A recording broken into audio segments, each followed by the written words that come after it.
Hello friends, social science കമ്പാനിയുടെ അടുത്ത ക്ലാസ്സിലേക്ക് എല്ലാ കൂട്ടുകാർക്കും സ്വാഗതം. അപ്പൊ എന്റെ എല്ലാ കൂട്ടുകാരും അടിപൊളിയായിട്ട് പഠിച്ചു തുടങ്ങിയിട്ടുണ്ടാവും എന്ന് ഞാൻ പ്രതീക്ഷിക്കുന്നു. അങ്ങനെ തന്നെയല്ലേ? നിങ്ങളൊന്ന് കമന്റ് ചെയ്തേ, നിങ്ങൾ എല്ലാവരും പഠിച്ചു തുടങ്ങിയില്ലേ? അപ്പൊ നമ്മൾ ഇന്നത്തെ ക്ലാസ് +1 സോഷ്യോളജിയിലെ ചാപ്റ്റർ 5 ആയിട്ടുള്ള ഡൂയിങ് സോഷ്യോളജി റിസർച്ച് മെത്തേഡ്സ് അഥവാ സമൂഹശാസ്ത്ര പഠനം ഗവേഷണ രീതികൾ എന്ന പാഠഭാഗമാണ് പറയുന്നത്. ഇത് നമ്മൾ +1 സോഷ്യോളജിയിലെ 5ാമത്തെ പാഠമാണ്. അപ്പൊ ആദ്യത്തെ പാർട്ടാണിത്. ഇനി 6 to 10 വേറൊരു പാർട്ടായിട്ടാണ് നമ്മൾ സോഷ്യോളജി ടെക്സ്റ്റിൽ പറയുന്നത്. അപ്പൊ നമുക്ക് ഈ ഭാഗം നോക്കാം. എന്താണ് ഈ ഒരു പാഠഭാഗത്തിൽ നമ്മൾ മറ്റെല്ലാ സബ്ജക്ട്സിനെ പോലെ സോഷ്യോളജിക്കും എന്തുണ്ട്? ഗവേഷണ രീതികൾ അല്ലെങ്കിൽ റിസർച്ച് മെത്തേഡ്സ് ഉണ്ട്. അപ്പൊ ആ ഒരു റിസർച്ച് മെത്തേഡും എന്തൊക്കെ രീതികളാണ് എന്നുള്ളതെല്ലാം ഡിസ്കസ് ചെയ്യുന്ന ഒരു പാഠഭാഗമാണ് ഇത്. അപ്പൊ നമുക്ക് ആദ്യം റിസർച്ച് മെത്തേഡ് അല്ലെങ്കിൽ ഗവേഷണ രീതികൾ എന്താണെന്ന് നോക്കാം. എന്താ റിസർച്ച്? റിസർച്ച് എന്ന് പറഞ്ഞാൽ എന്താ? അറിവ് ശേഖരിക്കുന്ന നടപടികളാണ് രീതികൾ എന്ന് പറയുന്നത്. എന്താണ്? Methods are the processes by which knowledge is gathered. Knowledge gather ചെയ്യുന്ന ഒരു പ്രക്രിയയാണ് എന്ത്? Research methods. അതായത് അറിവ് ശേഖരിക്കുക. നമ്മൾ റിസർച്ച് ചെയ്യുന്നത് എന്തിനാ? ആ അറിവ് ലഭിക്കാൻ വേണ്ടിയിട്ട് അല്ലെ? അപ്പൊ അറിവ് ശേഖരിക്കുന്ന നടപടികളെയാണ് നമ്മൾ എന്തെന്ന് പറയുന്നത്? ഗവേഷണ രീതികൾ എന്ന് പറയുന്നത്. അപ്പൊ നമുക്ക് നോക്കാം. സമൂഹവുമായി ബന്ധപ്പെട്ട വിവരങ്ങളെ മനസ്സിലാക്കുന്നതിനും വിലയിരുത്തുന്നതിനും സാമൂഹ്യ ശാസ്ത്രത്തിൽ വിവിധ ഗവേഷണ രീതികൾ ഉപയോഗിക്കുന്നു. അപ്പൊ എന്താ നമ്മൾ പറയുന്നത്? സോഷ്യോളജിയിൽ പല ഗവേഷണ രീതികളും ഉപയോഗിക്കുന്നുണ്ട്. വിവിധ തരത്തിലുള്ള ഗവേഷണ രീതികൾ ഉപയോഗിക്കുന്നുണ്ട്. ആ ഒരു കാര്യമാണ് നമ്മൾ ഈ ഒരു പാഠഭാഗത്തിൽ മൊത്തം പറയുന്നത്. നോക്കാം. Sociology uses various research methods to understand and evaluate information related to society. എന്തിനെ പറ്റിയിട്ടാ? സമൂഹത്തിനെ അല്ലെങ്കിൽ സൊസൈറ്റിനെ പറ്റിയിട്ട് അറിവാണ് നമ്മൾ സോഷ്യോളജിയിൽ റിസർച്ച് മെത്തേഡ് യൂസ് ചെയ്തിട്ട് ഗേദർ ചെയ്യുന്നത് അല്ലെ? സോഷ്യോളജിനെ പറ്റിയിട്ടുള്ള പഠനമാണ്. അപ്പൊ എന്തിനായിരിക്കും? നമ്മൾ സമൂഹത്തിനെ പറ്റിയിട്ടുള്ള റിസർച്ചാണ് നമ്മൾ നടത്തുന്നത്. ക്ലിയർ ആണല്ലോ? അപ്പൊ നമുക്ക് അടുത്തതിലേക്ക് പോവാം. അപ്പോ objectivity and subjectivity in sociology. സാമൂഹ്യ ശാസ്ത്രത്തിലെ വസ്തുനിഷ്ഠതയും ആത്മനിഷ്ഠതയും. എന്താ പറയുന്നത്? ഈ ഒരു ബാക്കിയുള്ള സയൻസ് സബ്ജക്റ്റ് പോലെയല്ല ഈ ഒരു സോഷ്യോളജി എന്നുള്ള സബ്ജക്റ്റ്. ബാക്കിയുള്ള സബ്ജക്ട്സ് എങ്ങനെയാ? ഫുൾ ഫാക്ട് ബേസ് ചെയ്തിട്ടായിരിക്കും. വസ്തുനിഷ്ഠതയായിരിക്കും. അതാണ് പറയുന്നത്. ഒബ്ജക്റ്റിനെ ബേസ് ചെയ്തിട്ടായിരിക്കും. ഫുൾ ബേസ്ഡ് ഓൺ ഫാക്റ്റാ. പക്ഷെ സോഷ്യോളജി നമ്മൾ സമൂഹത്തിനെ കുറിച്ച് പഠിക്കുമ്പോൾ അത് കുറച്ചും കൂടെ എന്താ? സബ്ജക്റ്റീവ് ആയിരിക്കും, അല്ലെങ്കിൽ ആത്മനിഷ്ഠത ബേസ് ചെയ്തിട്ട്. അതാണ് നമ്മൾ ഇവിടെ നോക്കുന്നത്. ആദ്യത്തെ ഈ സോഷ്യോളജിയുടെ ഒരു ചെറിയൊരു പോരായ്മ എന്ന് വേണമെങ്കിൽ പറയാം. ബാക്കിയുള്ള സബ്ജക്ട്സ് ഒക്കെ ഫാക്റ്റിനെ ബേസ് ചെയ്തിട്ടായിരിക്കുമ്പോൾ സോഷ്യോളജി എന്നുള്ളത് എന്താണ്? ചില വ്യക്തി മൂല്യങ്ങളെയും മുൻഗണനകളെയും ഒക്കെ അടിസ്ഥാനമാക്കിയിട്ടായിരിക്കും അത്. അപ്പൊ അതൊന്ന് നോക്കാം. നമുക്ക് വായിച്ചു നോക്കാം. ഒബ്ജക്ടിവിറ്റി നോക്കുക. Unbiased, neutral or based on fact alone. We must ignore our own feeling or attitude. ഇവിടെ എന്താ? മുൻവിധികളില്ലാത്ത നിഷ്പക്ഷമായ വസ്തുക്കളെ മാത്രം അടിസ്ഥാനമാക്കിയ ഒന്നാണ് എന്ത്? വസ്തുനിഷ്ഠത. ഇവിടെ എന്താണ്? നമ്മൾ ഇൻഡിവിജ്വൽ ഫീലിംഗ്സിനോ ഒന്നിനും ഒരു അടിസ്ഥാനവും ഇല്ല. അപ്പൊ നമ്മൾ ആത്മനിഷ്ഠത അല്ലെങ്കിൽ സബ്ജക്ടിവിറ്റി നോക്കാം. Something that is based on individual value and preferences. ഇവിടെ എന്താ പറയുന്നത്? വ്യക്തി മൂല്യങ്ങളെയും മുൻഗണനകളെയും അടിസ്ഥാനമാക്കിയതാണ് എന്ത്? ആത്മനിഷ്ഠത. അപ്പോൾ ഈ ആത്മനിഷ്ഠത ഈ ഒരു പഠനം നടത്തുമ്പോൾ ഇപ്പൊ സോഷ്യോളജിയുടെ കാര്യം ആയിക്കോട്ടെ, ഏതൊരു വ്യക്തിയും അല്ലെങ്കിൽ ഏതൊരു റിസർച്ചറും പഠനം നടത്തുമ്പോൾ അത് എന്താണ്? കുറച്ച് ആ റിസർച്ചറിന്റെ ഒരു മൂല്യങ്ങളും മുൻഗണനകളൊക്കെ അടിസ്ഥാനമാക്കിയിട്ടായിരിക്കും ആ പഠനം മുന്നോട്ട് പോകുന്നത്. അപ്പോൾ ബാക്കിയുള്ള സബ്ജക്ട്സ് ഫുൾ എന്താണ്? സോൺലി ബേസ്ഡ് ഓൺ ഫാക്റ്റ് ആയിരിക്കുമ്പോൾ സോഷ്യോളജി എന്നുള്ളത് കുറച്ച് എന്താ പറയാ, വ്യക്തി മൂല്യങ്ങൾക്കൊക്കെ കുറച്ച് പരിഗണന കൊടുക്കുന്നത് കൊണ്ട് തന്നെ ചെറിയൊരു പോരായ്മയായിട്ട് കാണാം നമുക്ക് സോഷ്യോളജിയുടെ. അത് നമുക്ക് നോക്കാം കേട്ടോ. അടുത്ത് നോക്കാം. All science is expected to be objective to produce unbiased knowledge based on solely facts. എല്ലാ ശാസ്ത്രങ്ങളും വസ്തുനിഷ്ഠമായിരിക്കണം എന്നാണ് പ്രതീക്ഷിക്കുന്നത്. എന്നാൽ പ്രകൃതി ശാസ്ത്രങ്ങളിലേതുപോലെ സാമൂഹ്യ ശാസ്ത്രത്തിൽ വസ്തുനിഷ്ഠത കൊണ്ടുവരിക അസാധ്യമാണ്.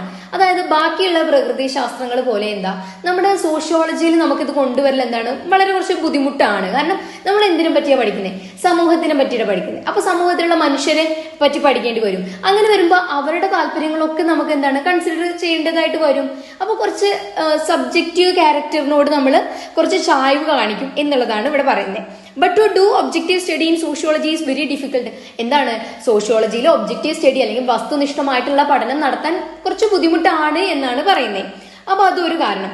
പിന്നെ നമുക്ക് നോക്കാം എന്താണ് പ്രിജുഡൈസസ് അല്ലെങ്കിൽ മുൻവിധികൾ. നമുക്കറിയാലോ, ഇതെല്ലാം വൺ വേർഡിന് ചോദിക്കുകയും, അപ്പൊ അതാണ് ഞാനിത് നിങ്ങൾക്ക് മാർക്ക് ചെയ്തിട്ട് എഴുതി തന്നിട്ടുള്ളത്. സെൽഫ് റിഫ്ലെക്സിവിറ്റി, മുൻവിധികൾ, അതുപോലെ ഡോക്യുമെന്റേഷൻ, പ്രമാണവൽക്കരണം, ഇതൊക്കെ നിങ്ങൾക്ക് വൺ വേർഡ് ആയിട്ട് ചോദിക്കാൻ സാധ്യതയുള്ളതാണ്. നോക്കി വെക്കാം കേട്ടോ. അപ്പൊ നോക്കാം പ്രിജുഡൈസസ് എന്താണ്. Prejudices are the important issue which adversely affects the objectivity of sociology. എന്താ പറയുന്നത്? സാമൂഹ്യ ശാസ്ത്രത്തിന്റെ വസ്തുനിഷ്ഠതയെ ബാധിക്കുന്ന ഏറ്റവും പ്രധാന പ്രശ്നമാണ് മുൻവിധികൾ. അതായത് ബാക്കിയുള്ള സബ്ജക്ട്സ്, ബാക്കിയുള്ള സയൻസ് സബ്ജക്ട്സ്, ഇപ്പോൾ ബയോളജി ആവാം, കെമിസ്ട്രി ആവാം, എന്തോ ആയിക്കോട്ടെ, ആ സയൻസ് സബ്ജക്ട്സ് എല്ലാം നമ്മൾ ഒരു റിസർച്ച് മെത്തേഡ് ചെയ്യാൻ പോകുമ്പോൾ നമുക്ക് മുൻവിധി ഉണ്ടായിരിക്കില്ല. കാരണം നമുക്ക് മുൻകൂട്ടി അതിനെ പറ്റി വലിയ ധാരണ ഉണ്ടായിക്കൊള്ളണം എന്നില്ല. പക്ഷെ സോഷ്യോളജിയിൽ നിങ്ങൾ ഏതൊരു പഠനം പഠിക്കാൻ പോകുമ്പോഴും, ഒരു ഇൻസ്റ്റിറ്റ്യൂഷൻ, മതം ആയിക്കോട്ടെ, എന്തോ ആയിക്കോട്ടെ, നമുക്ക് എന്താണ് ചെറിയ മുൻവിധി ഉണ്ടായിരിക്കും. അതിനെ പറ്റിയിട്ട് ഒരു മുൻധാരണ, കോമൺ സെൻസ് നോളജ് അതിനെ പറ്റിയിട്ട് നമുക്ക് ഉണ്ടായിരിക്കും. അതെന്താണ്? ഈ വസ്തുനിഷ്ഠതയെ ബാധിക്കുന്ന ഒരു കാര്യമാണ്, ഒരു പ്രശ്നമാണത്. അതായത് ഈ സോഷ്യോളജിയുടെ ഒബ്ജക്ടിവിറ്റീനെ ബാധിക്കുന്ന ഒരു കാര്യമാണ്. അപ്പൊ അതൊക്കെയാണ് പറയുന്നത്. മുൻവിധികൾ അവിടെ നമ്മൾ സൂചിപ്പിച്ചതുപോലെ നേരത്തെ നമ്മൾ പറഞ്ഞല്ലോ, സോഷ്യോളജിയിൽ എന്താണ് ആത്മനിഷ്ഠത കടന്നു വരും. അതെന്തുകൊണ്ടൊക്കെയാണ്? ഈ മുൻവിധികളൊക്കെ കാരണം കൊണ്ട് തന്നെയാണ്. അപ്പൊ നമ്മൾ അത് പറഞ്ഞു കഴിഞ്ഞു. ഇനി അടുത്തത് നോക്കാം, സെൽഫ് റിഫ്ലെക്സിവിറ്റി അല്ലെങ്കിൽ സ്വയം പ്രതിഫലനം. എന്താ? Self reflection is when the researcher looks at his work from the perspective of others. എന്താ? ഗവേഷകൻ തന്റെ പ്രവൃത്തിയെ അന്യരുടെ കാഴ്ചപ്പാടിലൂടെ നോക്കിക്കാണുന്നതിന് സ്വയം പ്രതിഫലനം എന്ന് പറയുന്നു. അപ്പൊ ആള് ചെയ്ത വർക്കിനെ എന്താണ്? അന്യരുടെ കാഴ്ചപ്പാടിൽ നോക്കിക്കാണുന്നതിനെയാണ് എന്തെന്ന് പറയുന്നത്? സെൽഫ് റിഫ്ലെക്സിവിറ്റി അഥവാ സ്വയം പ്രതിഫലനം എന്ന് പറയുന്നത്. ഇതൊക്കെ വൺ വേർഡിന് ചോദിക്കും. അപ്പൊ നിങ്ങൾ ഒരു വേർഡ്സ് എല്ലാം നോട്ട് ചെയ്ത് വെക്കുക. ക്വസ്റ്റ്യൻസ് ചോദിക്കുക ഇങ്ങനെയാണ്: when the researcher look at his work from the perspective of others is known as dash. അതായത് അന്യരുടെ കാഴ്ചപ്പാടിലൂടെ തന്റെ വർക്കിനെ അല്ലെങ്കിൽ തന്റെ പ്രവൃത്തിയെ നോക്കി കാണുന്നതിനെ എന്ന് പറയും? സ്വയം പ്രതിഫലനം അല്ലെങ്കിൽ സെൽഫ് റിഫ്ലെക്സിവിറ്റി. ഓക്കെ അല്ലേ? അപ്പൊ അടുത്തത് നോക്കാം, പ്രമാണവൽക്കരണം അല്ലെങ്കിൽ ഡോക്യുമെന്റേഷൻ. അതായത് ഒരു ഗവേഷകൻ ചെയ്യുന്ന വർക്ക് എന്താണ്? എഴുതി വെക്കപ്പെടുന്നതിനെയാണ് നമ്മൾ എന്തെന്ന് പറയാ? പ്രമാണവൽക്കരണം. It is the process of documenting everything a researcher does. ഒരു ഗവേഷകൻ ചെയ്യുന്ന കാര്യങ്ങളെല്ലാം രേഖപ്പെടുത്തി വെക്കുന്ന പ്രക്രിയയാണിത്. ഇത് എന്തിനു വേണ്ടിയിട്ടാണ് ചെയ്യുന്നത്? അപ്പൊ ആൾക്ക് ഈ ഗവേഷണമൊക്കെ കഴിഞ്ഞു കഴിഞ്ഞാലും മനസ്സിലാക്കാം ആൾ എവിടെ നിന്നാണ് തുടങ്ങിയത്, എവിടെ വെച്ചാണ് അവസാനിപ്പിച്ചത് എന്നുള്ള കാര്യങ്ങളൊക്കെ ആൾക്ക് തന്നെ നോക്കാൻ പറ്റും. ആ ഒരു കാര്യത്തിനെയാണ് നമ്മൾ, ഈ എഴുതി വെക്കപ്പെടുന്നതിനെയാണ് നമ്മൾ എന്ത് പറയുന്നത്? ഡോക്യുമെന്റേഷൻ അഥവാ പ്രമാണവൽക്കരണം. ഇതും നോക്കി വെക്കുക, വൺ വേർഡ് ആയിട്ട് ചോദിക്കാൻ സാധ്യതയുള്ളതാണ് കേട്ടോ. അപ്പൊ അടുത്തൊരു കാര്യം നമ്മൾ പറയുന്നത് multiple methods and choice of methods. ബഹുവിധ രീതികളും അവയുടെ തിരഞ്ഞെടുപ്പും. അതാണ് നമ്മൾ ആദ്യം എന്താ പറഞ്ഞത്? ആത്മനിഷ്ഠത. സോഷ്യോളജിയുടെ ഒരു പോരായ്മയാണ് ആത്മനിഷ്ഠത. ഇവിടെ നമ്മൾ പറയാൻ പോകുന്നത് രണ്ടാമത്തെ കാര്യമാണ് ബഹുവിധ രീതികളും അവയുടെ തിരഞ്ഞെടുപ്പും. ഈ സോഷ്യോളജിയിൽ നമ്മൾ ഒരു പഠനം നടത്തണമെങ്കിൽ പല വിധത്തിൽ എന്തുണ്ട്? ഗവേഷണ രീതികളുണ്ട്. ഏത് സ്ഥലത്ത് ഏത് രീതി ഏത് സ്ഥലത്ത് തിരഞ്ഞെടുക്കണം എന്നുള്ള കൺഫ്യൂഷൻ ആർക്ക് ഉണ്ടാവും? റിസർച്ചർക്ക് ഉണ്ടാവും. ആ ഒരു കാര്യമാണ് ഇവിടെ പറയുന്നത്. കാരണം പല രീതിയിലുള്ള പഠനങ്ങളുണ്ട്. അപ്പൊ ഏതൊക്കെ രീതിയിലുള്ള മെത്തേഡ്സ് ആണ് സോഷ്യോളജിയിൽ ഉള്ളത് എന്നാണ് ഈ ഒരു ഭാഗത്ത് നമ്മൾ പറയുന്നത് കേട്ടോ. അപ്പൊ നോക്കാം, various methods are used in sociological research, but which of these methods to use in which situation often creates problems. എന്താ പറയുന്നത്? സാമൂഹ്യ ശാസ്ത്ര ഗവേഷണത്തിൽ വിവിധ രീതികൾ ഉപയോഗിക്കുന്നുണ്ട്. എന്നാൽ ഇവയിൽ ഏത് രീതി ഏത് സാഹചര്യത്തിൽ ഉപയോഗിക്കണമെന്ന് പലപ്പോഴും പ്രശ്നങ്ങൾ സൃഷ്ടിക്കാറുണ്ട്. ഓരോ രീതിക്കും അതിൻ്റെതായ മേന്മകളും ന്യൂനതകളും ഉണ്ട്. അപ്പൊ നമുക്ക് മനസ്സിലാക്കാലോ, ഓരോ രീതിക്കും എന്തുണ്ടാവും? അതിന്റെ പോസിറ്റീവ് സൈഡും നെഗറ്റീവ് സൈഡും ഉണ്ടായിരിക്കും. അപ്പൊ അതൊരു പ്രശ്നമാണ്. ഈ ഒരു മൾട്ടിപ്പിൾ മെത്തേഡ് അല്ലെങ്കിൽ ബഹുവിധ രീതികൾ എന്താണ്? സോഷ്യോളജിയുടെ ഒരു പോരായ്മയാണ്. ഏത് രീതി ഏത് സ്ഥലത്ത് യൂസ് ചെയ്യണം എന്നുള്ളത് ആ ഒരു റിസർച്ചറിനെ ആശ്രയിച്ചിരിക്കും. ആൾ ഏത് തെരഞ്ഞെടുക്കുന്നു, അത് ഉചിതമാണോ എന്നുള്ളതെല്ലാം ആ ഒരു സ്റ്റഡീനെ ഭാഗമായിട്ടിരിക്കും. അപ്പൊ നമുക്ക് നോക്കാം ഏതൊക്കെ മെത്തേഡ്സ് ആണ് ഉള്ളതെന്ന് കേട്ടോ. അപ്പൊ നമ്മൾ പറയുന്നത് ആദ്യത്തേത് ക്വാണ്ടിറ്റേറ്റീവ് ആൻഡ് ക്വാളിറ്റേറ്റീവ് മെത്തേഡ്സ് ആണ്. ഫസ്റ്റത്തെ ഗവേഷണ രീതിയാണ്. അപ്പൊ നോക്കുക നിങ്ങൾ, ക്വാണ്ടിറ്റേറ്റീവ് എന്താ? ഗണപരമായതാ. എന്താ? Countable and measurable variables. എണ്ണാവുന്നതും അളക്കാവുന്നതുമായ കാര്യങ്ങളാണ് ഏതിൽ പെടുക? ക്വാണ്ടിറ്റേറ്റീവ് മെത്തേഡിൽ പെടുക. ക്വാളിറ്റേറ്റീവിൽ എന്താ പെടുക? അത് ഗുണപരമായതാ. More abstract and hard to measure. അത് നമ്മൾ ആറ്റിറ്റ്യൂഡ്, ഇമോഷൻസ് ഒക്കെ പോലുള്ളത്, അതൊന്നും നമുക്ക് എണ്ണി തിട്ടപ്പെടുത്താൻ കഴിയുന്നതല്ലല്ലോ. അതൊക്കെ എന്താണ്? ക്വാളിറ്റേറ്റീവ് ഫീച്ചേഴ്സാണ്. അപ്പൊ അതെന്താണ്? മനോഭാവങ്ങൾ, വികാരങ്ങൾ എന്നിവ പോലുള്ള അമൂർത്തവും അളക്കാൻ പ്രയാസവുമായ കാര്യങ്ങൾ ഏത് മെത്തേഡിലാണ്? ക്വാളിറ്റേറ്റീവ് മെത്തേഡാണ് ഫോളോ ചെയ്യുക കേട്ടോ. അപ്പോൾ രണ്ടാമത്തെ രീതിയാണ് ഒബ്സർവബിൾ ആൻഡ് നോൺ ഒബ്സർവബിൾ. എന്താ? നിരീക്ഷിക്കാവുന്ന പെരുമാറ്റം, നിരീക്ഷിക്കാനാവാത്ത പെരുമാറ്റം. അത് നമ്മൾ കാര്യമായിട്ടൊന്നും പറയുന്നില്ല. നിങ്ങൾ മൂന്നാമത്തെ നോക്കുക, സൂക്ഷ്മ രീതിയും സ്ഥൂല രീതിയും, മൈക്രോ ആൻഡ് മാക്രോ മെത്തേഡ്സ്. മൂന്നാമത്തെ ഗവേഷണ രീതിയാണ്. മൈക്രോ എന്താ നോക്കാം, സൂക്ഷ്മ രീതി. This is used while working in A intimate setting with a single research. സൂക്ഷ്മ എന്ന് കേട്ടാൽ തന്നെ നമുക്ക് മനസ്സിലാകാം എന്താണ്, ഒരു സിംഗിൾ റിസർച്ചർ ആയിരിക്കും, ഇന്റിമേറ്റ് സെറ്റിംഗ് ആയിരിക്കും, അതായത് ചെറിയൊരു സെറ്റപ്പില്. എക്സാമ്പിൾ നോക്കുക, ഇന്റർവ്യൂ, പാർട്ടിസിപ്പന്റ് ഒബ്സർവേഷൻ. എന്താ പറയുന്നത്, ചെറിയ ചുറ്റുപാടിൽ ഒരു ഗവേഷകന് ചെയ്യാവുന്ന രീതിയാണ്. ചെറിയ ചുറ്റുപാടാണ് ഒരു ഗവേഷകന് ചെയ്യാവുന്ന രീതിയാണിത്. എക്സാമ്പിൾ എന്താ പറയുന്നത്, അഭിമുഖം. അഭിമുഖം എന്താ 1 to 1 ആണ് അല്ലെ, പങ്കാളിത്ത നിരീക്ഷണം. ഓക്കെ അല്ലേ. ഇനി അടുത്തത് സ്ഥൂല രീതി. നമ്മള് മൈക്രോ പറഞ്ഞു, ഇനി പറയുന്നത് മാക്രോ ആണ്. സൂക്ഷ്മ രീതി പറഞ്ഞു, ഇനി സ്ഥൂല രീതി. അപ്പൊ അതിലെന്താ പറയുന്നേ, involve large scale research with a number of respondent and investigator. അതിൽ നമ്മൾ എന്താ പറഞ്ഞേ, സൂക്ഷ്മ രീതിയിൽ എങ്ങനെയാ, ചെറിയ ചുറ്റുപാടല്ലേ. ഇവിടെ എങ്ങനെയാ, ലാർജ് സ്കെയിലാ, വലിയ തോതിലുള്ള ഗവേഷണത്തിന് ഉപയോഗിക്കുന്ന രീതിയാണിത്. അവിടെ എന്തുണ്ടായിരിക്കും, അവിടെ ഒരു റിസർച്ചർ ഉള്ളെങ്കിൽ ഇവിടെ എന്താണ്, number of respondent and investigators ഉണ്ട്. അതായത് വലിയ തോതിലുള്ള ഗവേഷണത്തിന് ഉപയോഗിക്കുന്ന രീതിയാണ്. എക്സാമ്പിൾ പറയുന്നത് സർവേ ആണ് എക്സാമ്പിൾ കേട്ടോ. നാലാമത്തതാണ് ട്രയാങ്കുലേഷൻ, ത്രികോണമാപനം. എന്താണ് നോക്കാം. Triangulation is when social research use multiple methods to focus on the same research problem and study it from different vantage point. എന്താ പറയുന്നത്, ഒരു ഗവേഷണത്തിനായി ഒന്നിലധികം രീതികൾ ഉപയോഗിക്കുന്നതിനെ ത്രികോണമാപനം എന്ന് പറയുന്നു. ഒരു വിഷയത്തെ പല ദിശകളിൽ നിന്ന് നോക്കിക്കാണാൻ ഇത് സഹായിക്കുന്നു. അതായത് ഒരു സബ്ജക്റ്റിനെ നമുക്ക് ഒരു പഠനത്തിന് എന്താണ്, പല രീതികൾ ഉപയോഗിച്ചിട്ട് നോക്കിക്കാണുന്നതിനെയാണ് നമ്മൾ പറയുക ട്രയാങ്കുലേഷൻ അല്ലെങ്കിൽ ത്രികോണമാപനം. അത് എന്തിനു വേണ്ടിയിട്ടാണ്, നമ്മൾ പല രീതികൾ ഉപയോഗിച്ച് കഴിഞ്ഞു കഴിഞ്ഞാൽ എന്തുണ്ടാവും, അതിന് എന്താ, ആക്യുറേറ്റ് റിസൾട്ട് ആയിരിക്കും. അതായത് നമ്മളെ പഠനത്തിന്റെ ഔട്ട്പുട്ട് എന്ന് പറയുന്നത് എന്താ, വളരെ കറക്റ്റ് ആയിരിക്കും, നമുക്ക് ആക്യുറേറ്റ് ആയിട്ടുള്ള റിസൾട്ട് കിട്ടും എന്നാണ് പറയുന്നത്. ട്രയാങ്കുലേഷൻ അപ്പൊ എന്താ നോക്കണം, നമ്മൾ മൾട്ടിപ്പിൾ മെത്തേഡ് യൂസ് ചെയ്തിട്ട് സെയിം പ്രോബ്ലത്തിന് തന്നെ മൾട്ടിപ്പിൾ മെത്തേഡ് യൂസ് ചെയ്തിട്ട് ഡിഫറെന്റ് വാൻറ്റേജ് പോയിന്റ്സിൽ നിന്ന് നോക്കി കാണുന്നതിനെയാണ് പറയുന്നത്. ഒരു ഗവേഷണത്തിനായി ഒന്നിലധികം രീതികൾ ഉപയോഗിക്കുന്നതിനെ ത്രികോണമാപനം എന്ന് പറയുന്നു. ഒരു വിഷയത്തെ എന്താണ്, പല ദിശകളിൽ നോക്കി കാണാൻ എന്ത് സഹായിക്കുന്നു, ഈ ട്രയാങ്കുലേഷൻ അല്ലെങ്കിൽ ത്രികോണമാപനം സഹായിക്കുന്നു എന്നാണ് പറയുന്നത് കേട്ടോ. അപ്പൊ അത് ക്ലിയർ അല്ലേ. അടുത്തത് നോക്കാം, അഞ്ചാമത്തെ ഗവേഷണ രീതി ഫീൽഡ് വർക്ക്. ഇത് കുറച്ച് ഇമ്പോർട്ടന്റ് ആണ്. ഫീൽഡ് വർക്ക് എന്നത് it is a method like participant observation. എങ്ങനെയുള്ളതാ, ഒരു പങ്കാളിത്ത നിരീക്ഷണ രീതിയാണ് എന്ത്, ഫീൽഡ് വർക്ക്. നമ്മൾ ഫീൽഡിൽ ഇറങ്ങി ചെയ്യുന്ന കാര്യങ്ങളാണ്. അപ്പൊ നോക്കാം, researcher spends many months living with the people he studies. അപ്പോൾ ഗവേഷകൻ പഠന വിധേയമാക്കുന്ന ജനങ്ങളുടെ കൂടെ അവരിൽ ഒരാളായി മാസങ്ങളോളം താമസിച്ചു പഠനം നടത്തുന്നു. അങ്ങനെയുള്ള പഠനങ്ങളാണ് എന്ത്, ഫീൽഡ് വർക്ക്. നമ്മൾ ഏത് ഫീൽഡിനെ കുറിച്ചാണോ പഠിക്കുന്നത് ആ ഫീൽഡിൽ താമസിച്ച് പഠിക്കുക, അങ്ങനെയുള്ളതാണ് എന്ത്, ഫീൽഡ് വർക്ക്. അത് ഏകദേശം പാർട്ടിസിപ്പന്റ് ഒബ്സർവേഷൻ ആണ് കേട്ടോ. അപ്പൊ അടുത്തത് നോക്കാം, this research method is popular in sociology and anthropology. ഇത് എവിടെയൊക്കെ പ്രചാരമുള്ളതാ, സോഷ്യോളജിയിലും പിന്നെ ആന്ത്രോപോളജിയും, നരവംശാസ്ത്രത്തിലും ഈ ഫീൽഡ് വർക്ക് ഉപയോഗിക്കാറുണ്ട് കേട്ടോ. അപ്പൊ അടുത്തത് നമുക്ക് നോക്കാം, ഫീൽഡ് വർക്ക് ഇൻ ആന്ത്രോപോളജി. നരവംശാസ്ത്രത്തിലെ ഫീൽഡ് വർക്ക് എങ്ങനെയാന്ന് നോക്കാം. അപ്പോൾ in 1920 field work in anthropology was developed by Bronislaw Malinovskyi.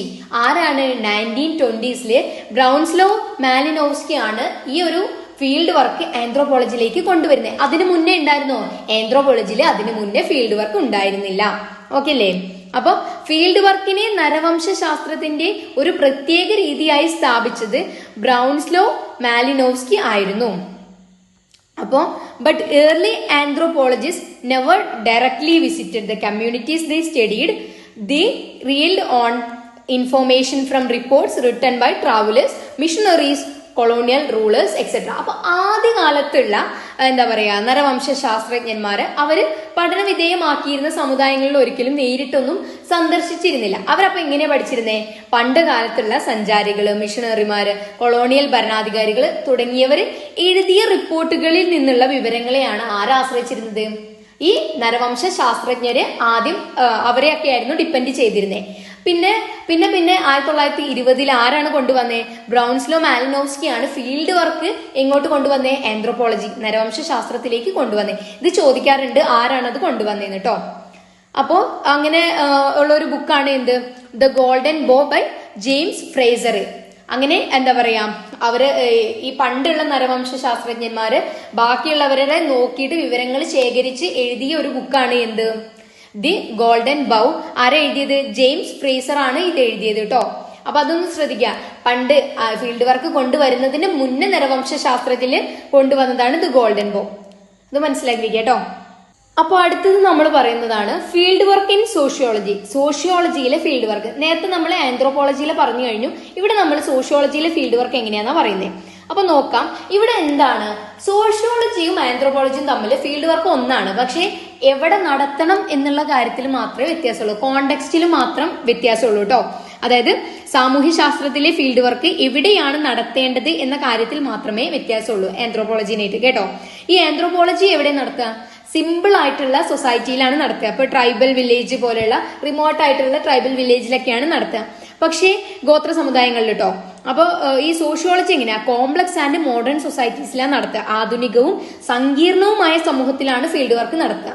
ആ ഒരു വ്യത്യാസം മാത്രമേ ഉള്ളൂ. ആന്ത്രോപോളജി കുറച്ച് സിമ്പിൾ ആയിട്ട് ചെയ്യുന്ന കാര്യം, സോഷ്യോളജി എങ്ങനെയാ കുറച്ച് ഡിഫിക്കൽട്ട് ആയിട്ടുള്ള കോംപ്ലക്സ് ആയിട്ടുള്ള സങ്കീർണമായിട്ടുള്ള സൊസൈറ്റിയിലൊക്കെ ചെയ്യും എന്നുള്ള കാര്യമാണ്. ഒരു എക്സാമ്പിൾ പറയുന്നുണ്ട്. വില്യം ഫൂഡ് വൈറ്റ് ഒരു അമേരിക്കൻ സോഷ്യോളജിസ്റ്റ് ആണ്. ആള് ഒരു 3 years ആരുടെ കൂടെ താമസിച്ചു? സ്ട്രീറ്റ് ഗാങ്സ്, ഇറ്റാലിയൻ അമേരിക്കൻ ചേരിയിലെ തെരുവ് കുറ്റവാളി സംഘത്തെ കുറിച്ച് പഠിക്കാൻ അദ്ദേഹം അവരോടൊപ്പം 3 വർഷം താമസിച്ചു. അവരിൽ നിന്നും വിവരങ്ങൾ ശേഖരിച്ചിട്ട് ദ സ്ട്രീറ്റ് കോർണർ സൊസൈറ്റി എന്ന ഗ്രന്ഥം ആള് രചിച്ചു കേട്ടോ. അവരോടൊപ്പം 3 വർഷമൊക്കെ താമസിച്ചിട്ട് അവരുടെ കൂടെ പഠിച്ചിട്ടാണ് ആ ഒരു ബുക്ക് ആള് പുറത്തിറക്കിയത്. ഇത് ചോദിക്കാറുണ്ട് എക്സാമിന്, സ്ട്രീറ്റ് കോർണർ സൊസൈറ്റി ആരുടെ ബുക്കാണ്, ഗ്രന്ഥമാണ് എന്നുള്ളത് കേട്ടോ. അതൊന്ന് ശ്രദ്ധിക്കുക. അപ്പൊ ആളുടെ കൂടെ 3 വർഷമൊക്കെ താമസിച്ചു. അത് ഏതാണ്? സോഷ്യോളജിസ്റ്റേ നടത്തുള്ളൂ അങ്ങനെയുള്ള കാര്യങ്ങൾ കേട്ടോ. അപ്പൊ ഇനി അടുത്തത് നോക്കാം, എം എൻ ശ്രീനിവാസൻ ഒരു ഇന്ത്യൻ സോഷ്യോളജിസ്റ്റ് ആണ്. ആള് എന്താണ്, ദ റിമെമ്പേർഡ് വില്ലേജ് രചിച്ച ആളാണ്. ആള് എന്തിനെ പറ്റിയാ പഠിച്ചത്? അവിടെ മൈസൂര് രാംപുര എന്ന് പറഞ്ഞ ഒരു ഗ്രാമത്തെ കുറിച്ചിട്ടാണ് ആള് പഠിച്ചത്. ആള് ഒരു ബുക്ക് എഴുതിയിരുന്നു. ആ എഴുതി വെച്ച കാര്യങ്ങൾ എന്താണ്, കത്തിപ്പോയി. അങ്ങനെ ആൾ എന്താണ് പിന്നീട് ഓർത്തെടുത്താണ് ആ ഒരു ഇത് റിമെമ്പേർഡ് വില്ലേജ് എന്നുള്ള ബുക്ക് എഴുതിയത്. ഓർമ്മിച്ചെടുത്ത കാര്യങ്ങൾ എഴുതിയതാണ് കേട്ടോ. ആള് മുന്നേ എഴുതിയിരുന്നത് കത്തിപ്പോയതിന്റെ ഒരു ഇതിലാണ്, പിന്നെ ആള് റിമെമ്പേർഡ് വില്ലേജ് എന്നുള്ളത് എഴുതിയത് കേട്ടോ. അപ്പൊ അത് ശ്രദ്ധിക്കാം. ഇനി അഡ്വാൻറ്റേജസ് ഓഫ് ഫീൽഡ് വർക്ക് അല്ലെങ്കിൽ പാർട്ടിസിപ്പന്റ് ഒബ്സർവേഷൻ. ഫീൽഡ് വർക്കിന് നമുക്ക് പാർട്ടിസിപ്പന്റ് ഒബ്സർവേഷനും എന്നും പറയാം കേട്ടോ. ലിമിറ്റേഷൻസ് ഓഫ് ഫീൽഡ് വർക്ക് അല്ലെങ്കിൽ പാർട്ടിസിപ്പന്റ് ഒബ്സർവേഷൻ. ഗുണങ്ങളും ദോഷങ്ങളും. ലിമിറ്റേഷൻ എന്ന് പറയുന്നത് ദോഷങ്ങളാണ്, മറ്റേത് ഗുണങ്ങൾ. അഡ്വാൻറ്റേജ് എന്ന് പറഞ്ഞാൽ ഗുണങ്ങൾ. മലയാളം ഞാൻ അവിടെ കൊടുത്തിട്ടില്ല, അത് ഒന്ന് പറഞ്ഞത് കേട്ടോ. അപ്പൊ എന്താണ് നല്ല കാര്യങ്ങൾ നോക്കാം. Helps to study in deep. എന്താണ്? ആഴത്തിലുള്ള പഠനം സാധ്യമാക്കും ഫീൽഡ് വർക്ക്. കാരണം നമ്മൾ ഫീൽഡിൽ ഇറങ്ങിയിട്ടാണ് പഠിക്കുന്നത്. നമ്മൾ ആരേനെ കുറിച്ച്, ഏത് സബ്ജക്ട്സിനെ കുറിച്ചാണോ പഠിക്കുന്നത് അവരുടെ കൂടെ നിന്നിട്ടാണ് പഠിക്കുന്നത് അല്ലേ. അപ്പൊ എന്താണ്? ആഴത്തിലുള്ള പഠനം സാധ്യമാകും. അപ്പൊ ലിമിറ്റേഷൻ എന്താ നോക്കാം. Consuming time, money and energy. അതായത് ദീർഘകാലം ആവശ്യമാണ്. പിന്നെ നമ്മളെ എന്താണ്, പണച്ചെലവുണ്ട് ഇല്ലേ, നമ്മളെ ഊർജ്ജമൊക്കെ ചെലവഴിക്കേണ്ടി വരും. അത് നമ്മളെ കുറച്ച് എനർജിയൊക്കെ അവിടെ കൊടുക്കേണ്ടി വരും. അപ്പൊ അതാണ് പറയുന്നത്.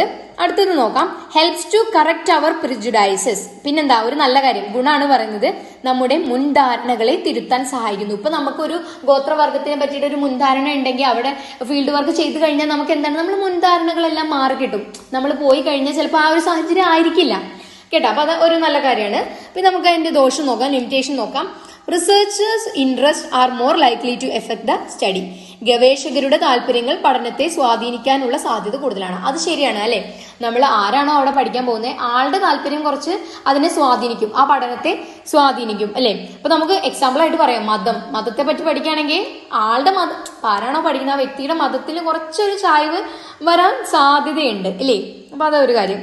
പിന്നെ only can do small part of the vast world. അപ്പൊ ഈ ഒരു ഫീൽഡ് വർക്ക് നമുക്ക് എല്ലാവരുടെയും പോയി ചെയ്യാൻ പറ്റുമോ? ഇല്ല. അപ്പൊ അതെന്താണ്, വിശാലമായ സമൂഹത്തിന്റെ ഒരു ചെറിയ ഭാഗം മാത്രമേ എന്താണ് പഠന വിഷയമാക്കാൻ സാധിക്കൂ. അതൊരു പോരായ്മയാണ് കേട്ടോ. അപ്പൊ അടുത്തത് നമുക്ക് നോക്കാം. അപ്പൊ 6ാമത്തെ പഠന രീതിയാണ് അല്ലെങ്കിൽ ഗവേഷണ രീതി. സോഷ്യോളജിയിലെ 6ാമത്തെ ഗവേഷണ രീതിയാണ് എന്ത്, സർവേ എന്നുള്ളത് കേട്ടോ. അപ്പൊ സർവേ എന്താന്ന് നോക്കാം. A survey is a method of collecting information from a small representative group to study a large population. എന്താ പറയുന്നത്, ഒരു വലിയ ജനവിഭാഗത്തെ കുറിച്ച് പഠിക്കാൻ അവരെ പ്രതിനിധീകരിക്കുന്ന ഒരു ചെറിയ സംഘത്തിൽ നിന്നും വിവരം ശേഖരിക്കുന്ന രീതിയാണ് എന്ത്, സർവേ എന്നുള്ളത്. കാരണം നമുക്ക് എല്ലാരെയും കൂടെ ഉൾക്കൊള്ളിപ്പിക്കാനൊന്നും പറ്റില്ല. അപ്പൊ അതുകൊണ്ട് ഒരു വലിയ ഗ്രൂപ്പിനെ പ്രതിനിധീകരിക്കുന്നവരെ കുറച്ച് ചെറിയ ഗ്രൂപ്പാക്കി എടുത്തിട്ട് നമ്മൾ അവരിൽ നിന്നാണ് എന്ത് പഠനം നടത്തുക. അപ്പൊ അതാണ് പറയുന്നത്, it gives A general overview of the topic. Survey ഈ വിഷയത്തെ കുറിച്ച് എന്താവും, ഒരു പൊതുവായ ഒരു അവലോകനം നമുക്ക് നൽകും. അപ്പൊ പിന്നെ നോക്കാം ഫാക്ടേഴ്സ് ഓഫ് സർവേ. സർവേകളുടെ പൊതു ഘടകങ്ങൾ ഏതൊക്കെയാന്ന് നോക്കാം. ഒന്നാമത്തെ കാര്യമാണ് റെസ്പോണ്ടന്റ്, പ്രതികർത്താക്കൾ. The people selected for data collection. വിവരശേഖരണത്തിനായി തെരഞ്ഞെടുക്കുന്ന ജനങ്ങളെ നമുക്ക് എന്തെന്ന് വിളിക്കാം, പ്രതികർത്താക്കൾ അല്ലെങ്കിൽ റെസ്പോണ്ടന്റ്. അതായത് സർവേക്ക് റെസ്പോണ്ട് ചെയ്യുന്ന ആൾക്കാരും. അടുത്തൊരു ഘടകമാണ് എന്ത്, sample survey. A small group that is representative of the entire population. Sample survey എന്താ, മൊത്തം ജനസംഖ്യയെ പ്രതിനിധീകരിക്കുന്ന ചെറിയ ഗ്രൂപ്പിന് നമ്മൾ എന്തെന്ന് പറയും, സാമ്പിൾ അല്ലെ. നമ്മൾ ഒരു വലിയ ജനക്കൂട്ടത്തിൽ നിന്നും കുറച്ച് സാമ്പിൾസിനെ എടുത്തിരിക്കുകയാണ് അല്ലെ, അപ്പൊ അവരെ നമുക്ക് എന്ത് വിളിക്കാം, സാമ്പിൾ എന്ന് വിളിക്കാം. ഓക്കെ അല്ലേ. ഈ റെസ്പോണ്ടന്റിനെയാണ് നമ്മൾ സാമ്പിൾ എന്ന് വിളിക്കുന്നത്. റെസ്പോണ്ടന്റ് എന്താ, വിവരശേഖരണത്തിനായി തെരഞ്ഞെടുക്കുന്ന ജനങ്ങൾ. ആ ജനങ്ങളെ നമ്മൾ എന്ത് വിളിക്കും, എന്താ, സാമ്പിൾ എന്ന് വിളിക്കും. ഓക്കെ അല്ലേ. ഇനി എന്താ നോക്കാം, സാമ്പിൾ ഇറർ. എന്താ നോക്കാം. Difference between actual population and sample. Sampling പിശക് എന്താണ്, സാമ്പിളിന്റെ സവിശേഷതയും ജനസംഖ്യയുടെ സവിശേഷതയും തമ്മിലുള്ള വ്യത്യാസം. ആ ഒരു എന്താ പറയാ, നമ്മൾ എടുത്ത സാമ്പിള് ചിലപ്പോ ആ മൊത്തം പ്രതിനിധീകരിക്കുന്ന ആളുകളിലെ എന്താണ് മെജോറിറ്റി ആയിരിക്കണം എന്നില്ല, ഭൂരിഭാഗം ആയിരിക്കണം എന്നില്ല അവർ തരുന്ന എന്താ പറയാ ഡാറ്റാസ്. അപ്പൊ അതാണ് സാമ്പിളിംഗ് എറേഴ്സ് സംഭവിക്കാൻ സാധ്യതയുണ്ട്. പിന്നെ അടുത്തത് നോക്കാം, non sampling error. Human errors caused by research designs. മറ്റേത് സാമ്പിളിന്റെ കയ്യിൽ പറ്റുന്ന പെശകാണെങ്കിൽ നോൺ സാമ്പിളിംഗ് ഇറേഴ്സ് എങ്ങനെയാ, മനുഷ്യന്റെ കയ്യിൽ, നമ്മൾ ആരാണോ സർവേ എടുക്കുന്നത് അവരുടെ കയ്യിൽ. ഇപ്പൊ ഡാറ്റ അവർ തരുന്ന ഡാറ്റ നമ്മൾ എൻട്രി ചെയ്യുമ്പോൾ എന്താണ്, അതിന് ചിലപ്പോൾ തെറ്റ് വരുന്നത് എന്താണ്, നോൺ സാമ്പിളിംഗ് എറേഴ്സിന് എക്സാമ്പിൾ ആണ് കേട്ടോ. ഗവേഷണ രൂപകൽപ്പന മൂലമുണ്ടാകുന്ന മനുഷ്യ പിശകുകളാണ് ഇത് കേട്ടോ. അപ്പൊ അടുത്തത് നോക്കാം, ഈ അഡ്വാൻറ്റേജസും ഡിസഡ്വാൻറ്റേജസും അല്ലെങ്കിൽ ലിമിറ്റേഷൻസ്, ഗുണങ്ങളും ദോഷങ്ങളും. സർവേയുടെ ഗുണങ്ങൾ ആദ്യം നമുക്ക് പറയാം. It helps to study a large population in less time. എന്താ പറയുന്നത്, ഒരു ഗുണമാണ്, കുറഞ്ഞ സമയം കൊണ്ട് വലിയൊരു ജനവിഭാഗത്തെ കുറിച്ച് നമുക്ക് പഠിക്കാൻ സഹായിക്കുന്നു അല്ലെ. നമ്മൾ വലിയൊരു ജനക്കൂട്ടത്തിൽ നിന്ന് കുറച്ച് സാമ്പിൾസിന് എടുത്ത് പഠിക്കുമ്പോൾ നമുക്ക് എന്താണ്, ആ ജനവിഭാഗത്തെ പറ്റി മൊത്തം നമുക്കൊരു അറിവ് ലഭിക്കുന്നു. അതൊരു ഗുണമാണ്. അടുത്ത് നോക്കാം, ഒരു ദോഷം നോക്കാം. Not get in depth information. ആഴത്തിലുള്ള പഠനം സാധ്യമാകുന്നില്ല. ഇല്ലല്ലോ, ഫീൽഡ് വർക്ക് പോലെ നമുക്ക് ആഴത്തിലുള്ള, കാരണം നമ്മൾ എല്ലാവരുടെ അടുത്തൊന്നും പോകുന്നില്ല, സാമ്പിൾസിന്റെ അടുത്ത് മാത്രമേ പോകുന്നത്. അപ്പൊ ആഴത്തിലുള്ള പഠനം നമുക്ക് ലഭ്യമാകണമെന്നില്ല. അപ്പൊ അടുത്തൊരു ഗുണം നോക്കാം. As the sample size increases the accuracy of the survey increases. സാമ്പിളിന്റെ വലിപ്പം കൂടുന്നതിനനുസരിച്ച് സർവേയുടെ കൃത്യത കൂടും. അതായത് ഇവിടെ എന്താ പറയുന്നത്, നമ്മൾ വലിയൊരു ജനക്കൂട്ടം ഉണ്ടെന്ന് പറഞ്ഞല്ലോ, ആ ജനക്കൂട്ടത്തിൽ നിന്ന് നമ്മൾ സാമ്പിളിനെ എടുക്കുന്നുണ്ടല്ലോ. അപ്പൊ ഈ സാമ്പിൾസിന്റെ എണ്ണം കൂട്ടിക്കഴിഞ്ഞാൽ നമുക്ക് എന്താണ്, സർവേയുടെ കൃത്യത കൂടും. കാരണം നമുക്ക് ശരിയായ ഉത്തരം കിട്ടും എന്നാണ് പറയുന്നത്, സാമ്പിൾസിനെ കൂട്ടിക്കഴിഞ്ഞാൽ കേട്ടോ. അപ്പൊ അടുത്തത് നോക്കാം, ഒരു ദോഷം നോക്കാം അല്ലെങ്കിൽ ലിമിറ്റേഷൻ നോക്കാം. Need large number of investigators. ധാരാളം അന്വേഷകരെ വേണം. അതായത് ഈ സാമ്പിൾസിന്റെ അടുത്ത് നിന്നൊക്കെ ചോദ്യങ്ങൾ ചോദിക്കണമെങ്കിൽ എന്താണ്, കുറെ ഇൻവെസ്റ്റിഗേറ്റേഴ്സിന് ആവശ്യമായിട്ട് വരും. അതൊരു പോരായ്മയായിട്ട് പറയാം. പിന്നെന്താ, problem in way of question are asked and the respondent is not necessarily accurate. എന്താണ്, ചിലപ്പോൾ ചോദ്യങ്ങൾ ചോദിക്കുന്ന രീതിക്ക് ചില പ്രശ്നങ്ങൾ ഉണ്ടായിരിക്കാം. അങ്ങനെ പ്രതികരിക്കുമ്പോഴെന്താണ്, അവിടെയും ചില പ്രശ്നങ്ങൾ ഉണ്ടായിരിക്കാം. പ്രതികരിക്കുന്നയാളുടെ കൃത്യത എന്നിവ സർവേകളുടെ വെല്ലുവിളിയാണ്. ചിലപ്പോൾ ഈ ആൾ എന്താണ്, ചെറിയ നുണയൊക്കെ പറഞ്ഞു കഴിഞ്ഞാൽ എന്താണ്, അത് സർവേനെ ബാധിക്കുന്ന ഒരു പ്രശ്നമാണ്. അത് ഒരു പോരായ്മയായിട്ട് പറയാം കേട്ടോ. അപ്പോൾ ഈ ഗുണവും ദോഷവും ഒന്ന് നോക്കി വെക്കുക നിങ്ങൾ. അപ്പൊ അടുത്ത പഠന രീതി അല്ലെങ്കിൽ ഗവേഷണ രീതി, സോഷ്യോളജിയിലെ അടുത്ത ഗവേഷണ രീതിയാണ് ഇന്റർവ്യൂ അല്ലെങ്കിൽ അഭിമുഖം. എന്താന്ന് നോക്കാം. It is a dialogue between researcher and respondent. ഇത് ഗവേഷകനും പ്രതികരിക്കുന്നയാളും തമ്മിലുള്ള സംഭാഷണമാണ്. 1-to-1 ആണ്, ഫേസ് ടു ഫേസ് ആണ് അല്ലെ. It is an important data collection method in sociology. ഇത് സോഷ്യോളജിയിലെ പ്രധാനപ്പെട്ട ഒരു വിവരശേഖരണ രീതിയാണ് കേട്ടോ. അപ്പൊ ഇന്റർവ്യൂ നമുക്കറിയാലോ, അഭിമുഖം എന്താണ്, ഗവേഷകനും പ്രതികരിക്കുന്ന ആളും റെസ്പോണ്ടന്റും തമ്മിലുള്ള ഒരു സംഭാഷണമാണത്. അപ്പൊ അടുത്തത് നോക്കാം. There are two type of interview. നമുക്കറിയാം, 2 രീതിയുണ്ട് അഭിമുഖം, 2 തരമുണ്ട്. ഏതാ, സ്ട്രക്ചേർഡ് ഇന്റർവ്യൂ, ചിട്ടപ്പെടുത്തിയ അഭിമുഖം. അൺസ്ട്രക്ചേർഡ് ഇന്റർവ്യൂ എന്ന് പറഞ്ഞാൽ ചിട്ടപ്പെടുത്താത്ത ഇന്റർവ്യൂ. അപ്പോൾ സ്ട്രക്ചേർഡ് ഇന്റർവ്യൂ എന്താണ്, മുൻകൂട്ടി നമ്മൾ ചോദ്യങ്ങളെല്ലാം തയ്യാറാക്കി ആരാണോ പ്രതികരിക്കുന്ന ആളോട് ചോദിക്കുന്ന ഒരു ചോദ്യ രീതി അല്ലെങ്കിൽ അഭിമുഖ രീതിയാണ് എന്ത്, സ്ട്രക്ചേർഡ് ഇന്റർവ്യൂ, ചിട്ടപ്പെടുത്തിയ അഭിമുഖം. ചിട്ടപ്പെടുത്തിയ ക്വസ്റ്റ്യൻസ് ആവും ചോദിക്കുക. ഇനി അൺസ്ട്രക്ചേർഡ് അല്ലെങ്കിൽ ചിട്ടപ്പെടുത്താത്ത അഭിമുഖം എങ്ങനെയാ, പെട്ടെന്ന് ഓൺ ദി സ്പോട്ട് ചോദിക്കുന്ന ക്വസ്റ്റ്യൻസ്, ചിട്ടപ്പെടുത്താതെ വന്നിട്ട് നമ്മൾ മുന്നേ പ്രീ പ്ലാൻഡോ പ്രിപ്പറേഷനോ ഒന്നും ചെയ്യാതെ സഡൻ ആയിട്ട് ചോദിക്കുന്ന കാര്യങ്ങൾ. അങ്ങനെയുള്ള ഇന്റർവ്യൂവിന് നമുക്ക് എന്ത് പറയാം, അൺസ്ട്രക്ചേർഡ് ഇന്റർവ്യൂ അല്ലെങ്കിൽ ചിട്ടപ്പെടുത്താത്ത അഭിമുഖം എന്ന് പറയാം. അപ്പൊ ഈ അഭിമുഖത്തിന്റെ ഗുണങ്ങളും ദോഷങ്ങളും നോക്കാം. അഡ്വാൻറ്റേജസ് ഗുണം എന്ന് പറയുന്നതും ലിമിറ്റേഷൻ എന്താ ദോഷം. അപ്പൊ ഒന്ന് നോക്കട്ടോ. അഭിമുഖം ഫ്ലെക്സിബിൾ ആണ്, വഴക്കമുള്ളതാണ് അല്ലെ, ഫ്ലെക്സിബിൾ ആണ്. പിന്നെ അടുത്തത് എന്താ, അതിന്റെ ഒരു ദോഷം നമുക്ക് നോക്കാം. It is impossible to collect information more than one person at a time. അതായത് നമുക്ക് എന്താണ് അറ്റ് എ ടൈം എന്താ ഒരാളോട് മാത്രമേ ഇന്റർവ്യൂ എടുക്കാൻ പറ്റുള്ളൂ. നമുക്ക് കൂടുതൽ വിളിച്ച് ഇന്റർവ്യൂ എടുക്കാനൊന്നും പറ്റില്ല. സർവേ പോലെ അല്ല, ഒരേ സമയം കൂടുതൽ ആളുകളിൽ നിന്നും വിവരങ്ങൾ ശേഖരിക്കാൻ കഴിയില്ല. അതൊരു ദോഷമായിട്ട് കൂട്ടാം. അതിന്റെ ഒരു അഡ്വാൻറ്റേജ് നോക്കാം. Possible to change the question according. ചോദ്യങ്ങളിൽ ആവശ്യാനുസരണം മാറ്റം വരുത്താനും സാധിക്കും ഇന്റർവ്യൂല് കേട്ടോ. കാരണം നമുക്ക് അപ്പൊ തന്നെ വിവരങ്ങൾ ലഭിക്കുന്നുണ്ട്. ലോസ് ഓഫ് ടൈം ഒരു ദോഷമാണ്, ലോസ് ഓഫ് ടൈം, സമയ നഷ്ടമാണ് അല്ലെ. കുറെ നേരം വേണം ഒരു ഇന്റർവ്യൂ ഒക്കെ കഴിയണമെങ്കിൽ. അപ്പൊ ഇത്രയേ ഉള്ളൂ നമ്മൾ ഈ ഒരു ചാപ്റ്ററിൽ പറയുന്നത്. നമ്മൾ എന്താണ് 2 കാര്യങ്ങളെ പറഞ്ഞിട്ടുള്ളൂ. ആദ്യം നമ്മൾ എന്താ പറഞ്ഞേ, ആത്മനിഷ്ഠത പറഞ്ഞു, വസ്തുനിഷ്ഠത, ആത്മനിഷ്ഠത, പിന്നെ എന്താണ് ഗവേഷണ രീതികളും. ഒരു 6-7 ഗവേഷണ രീതിയാണ് നമ്മൾ പറഞ്ഞത് കേട്ടോ. അപ്പൊ ഈ ഒരു ചാപ്റ്റർ എളുപ്പല്ലേ. അപ്പൊ നിങ്ങൾ എന്തായാലും പഠിച്ച് തുടങ്ങാം കേട്ടോ. ഇനി തുടങ്ങിയിട്ടില്ലാത്തവരുണ്ടെങ്കിൽ തുടങ്ങാം. അപ്പൊ എന്തായാലും നമ്മൾ ഇന്നത്തെ ക്ലാസ് ഇവിടെ നിർത്തുകയാണ്. Okay, thank you, all the best.